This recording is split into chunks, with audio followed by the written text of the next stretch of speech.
दोस्तों, ताजमहल को कौन नहीं जानता। ये दुनिया का 7वां अजूबा जो माना जाता है। हर कोई चाहता है कि वह एक बार ताजमहल ज़रूर घूमे। इस महल को शाहजहां ने अपनी बेगम मुमताज़ की याद में बनवाया था। सूरज की रोशनी हो या फिर चांद की चांदनी, ताजमहल हर रोशनी में ही अलग रंग के साथ अपनी खूबसूरती दिखाता है। लेकिन क्या आपने कभी सोचा है कि इस पर लगा एक एक पत्थर कैसे रुका है और कैसे ताजमहल को बनाया गया होगा? क्योंकि आज के टाइम पे ऐसे बहुत सी इमारतें, ब्रिज मौजूद हैं जो कि मजबूत सीमेंट से बनाए जाते हैं और फिर वो ढेर हो जाते हैं। तो फिर ये 1668 में बना हुआ ताजमहल कैसे टिका हुआ है? क्योंकि हैरान कर देने वाली बात यह है कि सीमेंट का आविष्कार 1824 में इंग्लैंड में हुआ था, जिसका नाम पोर्टलैंड सीमेंट पड़ा था। तो फिर ये 1631 में बना हुआ ताजमहल कैसे आज तक खड़ा हुआ है? तब के समय में किसी को सीमेंट का नाम तक नहीं पता था। तो फिर इसका निर्माण कैसे किया गया, कैसे इसे बनाया गया, एकदम कमाल की जानकारी देंगे। बने रहिए वीडियो के अंत तक। ताजमहल के बारे में अक्सर लोगों ने सुना ही है कि इसको शाहजहां ने अपनी बेगम मुमताज़ की याद में बनवाया था। उस ज़माने में इसको बनवाने में लगभग 3 करोड़ की लागत आई थी। और ताजमहल आज भी लोगों को हैरान करने में कोई कसर नहीं छोड़ता, चाहे वो इसके सफ़ेद मार्बल्स हों या फिर इसमें लगे पत्थर हों या फिर इसकी कारीगरी।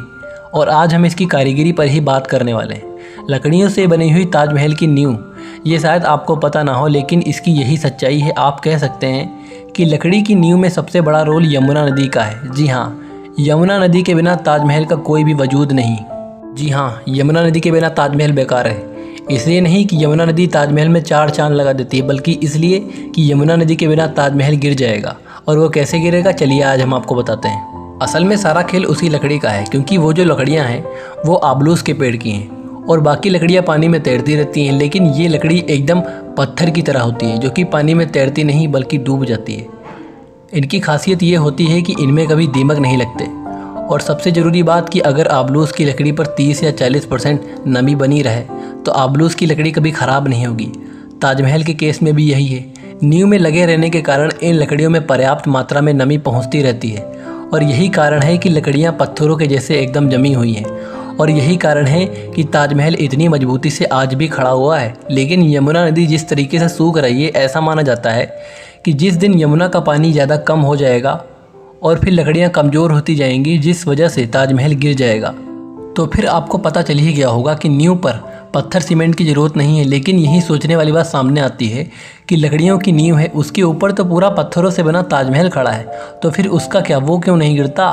तो हमने आपको नींव के बारे में बताया और इसके बारे में भी बताएंगे। जब बात हो ही रही है कि सीमेंट के बिना इतना मजबूत ताजमहल कैसे बना, तो हम सबसे पहले सीमेंट का इतिहास जानते हैं। सीमेंट को बनाने का श्रेय इंग्लैंड के जोसेफ एस्पिडिन को दिया जाता है, जिन्होंने 1824 में एक पोर्टलैंड सीमेंट का निर्माण किया था। उससे पहले वो सन 1811 में सीमेंट बनाने के एक्सपेरिमेंट में लग गए थे। 13 साल की कड़ी मेहनत के बाद उन्होंने 1824 में दुनिया का सबसे पहला सीमेंट बना डाला, जिसका नाम था पोर्टलैंड सीमेंट। आप सोचने वाली बात यह है कि सीमेंट तो 1824 में आया था और ताजमहल तो 1631 में बनना शुरू हुआ था, यानी करीब 193 साल पहले। तो फिर कैसे चिपकाए गए थे इसमें संगमरमर के पत्थर, जो कि अभी तक इतनी मजबूती के साथ लगे हैं? इस समय में मार्बल्स चिपकाने के काफ़ी सारे तरीके हैं, जिनके जरिए संगमरमर के पत्थरों को चिपकाया जाता है। उस समय में पत्थरों को चिपकाने के लिए एक अलग तरीके का मटेरियल यूज़ किया जाता था। ऐसा नहीं है कि सिर्फ ताजमहल को बनाने के लिए संगमरमर के पत्थरों का यूज़ किया गया।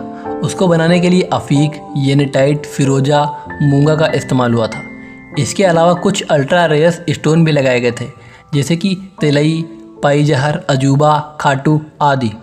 एक आर्टिकल के अकॉर्डिंग ताजमहल की नींव के लिए मुताबिक एक अलग सा घोल बनाया गया था, जिसका नाम सरूज बताया जाता है, जो कि चिकनी मिट्टी से बनाया गया था।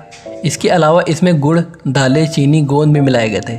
इसके साथ ही ताजमहल का निर्माण हुआ था और इसकी मदद से आज भी कई सालों के बाद भूकंप, बाढ़, बारिश, धूप, गर्मी को हरा के ये आज भी खड़ा है। ये इतना मजबूत है कि भूकंप से भी इस पर कोई प्रभाव नहीं पड़ता।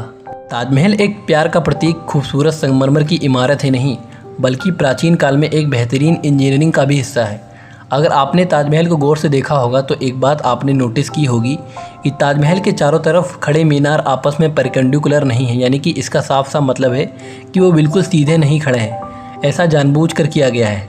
उस मीनारों को थोड़ा झुका दिया गया है, क्योंकि अगर मान लीजिए कोई भारी भरकम भूकंप आता है तो मीनारें ताजमहल से दूर गिर जाएंगे और इस तरीके से ताजमहल पर कोई भी असर नहीं होगा और ताजमहल सुरक्षित बच जाएगा। और आप एक बात ये भी सुन लो कि शाहजहां ने किसी भी मजदूर के हाथ नहीं कटवाए थे। यह बस एक अफवाह है और कुछ नहीं। तो दोस्तों ये थी कुछ ताजमहल की रोचक बातें जो आपको पता चली हैं। आप हमें अपनी राय कमेंट में ज़रूर दे सकते हैं।